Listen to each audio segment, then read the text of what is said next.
দেশের রাজনীতির গতিপথ আসলে কোন দিকে যাচ্ছে, কারণ জনগণ তো আসলে একভাবে অনেক রকম প্রত্যাশা নতুন সরকার নতুন সংসদের কাছে, সেই প্রত্যাশার মধ্য দিয়ে সরকার কতটা সফল হতে পেরেছে এই 3 মাসে, বিশেষ করে সরকারের যে অগ্রাধিকার ছিল সেই জায়গা থেকে আপনি কিভাবে দেখেন?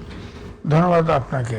এটা তো বড় কোশ্চেন করছেন, এটা পুরো উত্তর দিতে তো সময়ের ব্যাপার। সরকারের সাফল্য বা দুর্বলতা কি দেখছেন এই 3 মাসে, সেটা আপনি দিক থেকে আমি বলবো, একটা বিধ্বস্ত বাংলাদেশ তো এই সরকারের হাতে পড়েছে, তাই না? ধরেন আপনার 24 লাখ কোটি টাকা দেনা রেখে ইউনিট সরকার চলে গেছে, অর্থনীতি নাই, রিজার্ভ নাই, অনেক সমস্যা, সর্বদিকে ভঙ্গুর অবস্থা। এই অবস্থায় আপনি যেটা বললেন, ধরেন দ্রব্যমূল্য, অর্থমন্ত্রী বলেছে দ্রব্যমূল্য বাড়বে।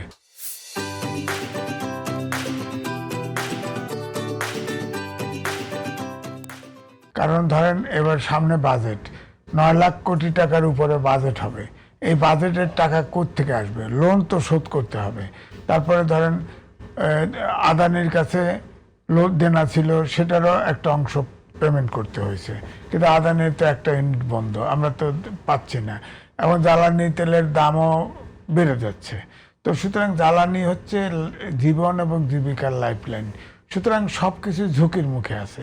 তারপরে আমি বলবো যে এই সরকার ধরেন নির্বাচনী ইশতেহারে যে প্রতিশ্রুতিগুলো দিয়েছিল, বিশেষ করে সোশ্যাল সেফটি নেটের, সেগুলো কিন্তু এক এক করে বাস্তবায়ন করছে।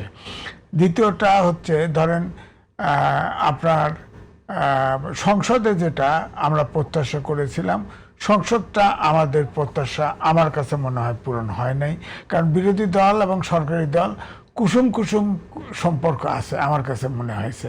কারণ আপনি দেখেন এই যে মার্কিন আমরা তো আসলে বিগত সংসদে আসলে যেভাবে আলোচনা হতো, সেখানে থেকে কি কোনো ভিন্নতা আপনি এবারে সংসদে?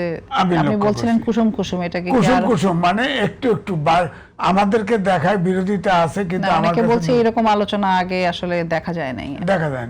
মানে ইতিবাচক কিনা আপনি? যেমন ধরেন আমি বলি মার্কিন বাণিজ্য চুক্তি, এটা তো তাদের যেখানে চুক্তি হয়েছে মার্কিন ওয়েবসাইটে দিয়ে দিয়েছে, আমাদের সংসদে তো আলোচনাই হলো না।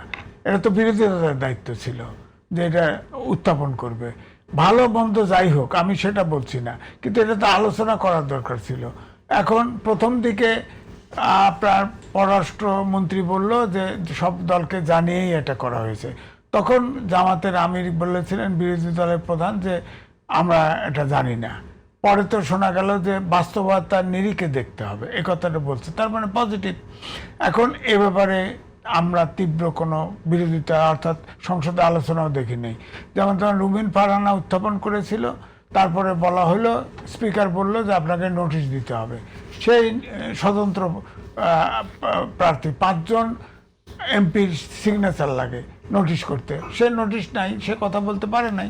এটা তো বিরোধী দলের দায়িত্ব ছিল। তারপরে ধরেন আওয়ামী লীগ নিষিদ্ধ রেখে সন্ত্রাসবিরোধী আইন, সেটা জামাত ইসলাম কিন্তু বসেছিল এবং এনসিপি অবশ্য বয়কট করেছিল।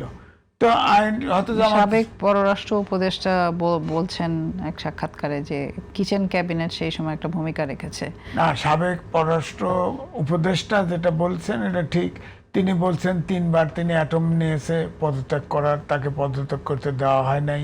তারপরে বলল যে আমি মার্কিন চুক্তির ব্যাপারে আমি কিছু জানি না। তিনি পররাষ্ট্রমন্ত্রী, তার জানার কথা ছিল, জানে না। এসব কথা তিনি বলেছেন, এটা ঠিক আছে। কিন্তু আমার বক্তব্য হলো সংসদ যেটা আমি বলি যে দেশ এবং জনগণের স্বার্থে যেটা, সেটা তো আলোচনায় আসতে হবে, সেটা তো আলোচনায় আসে নাই। আমি যেটা বললাম যে এই যে আপনার 1974 সালের স্পেশাল পাওয়ার অ্যাক্ট আছে, যেখানে 15ই আগস্টের পরে মোস্তাকের সরকার জেলখানা ভরে ফেলছিল, এটার 80% ছিল 1974 সালের স্পেশাল পাওয়ার অ্যাক্টে। অর্থাৎ আওয়ামী লীগের আইন আওয়ামী লীগকে গ্রেপ খাইছে। তো এখন যে আওয়ামী লীগ নিষিদ্ধ রেখে সন্ত্রাসবিরোধী আইন করলো, এখন বিরোধী দল জামাত ধরেন ওয়াকআউট করলো, শান্তি শৃঙ্খলা যদি অবনতি ঘটে তো তার 2/3 মেজরিটি আছে, নিষিদ্ধ করে দিতে পারে। আবার জামাত যদি ক্ষমতায় আসে বিএনপিকে নিষিদ্ধ করতে পারে।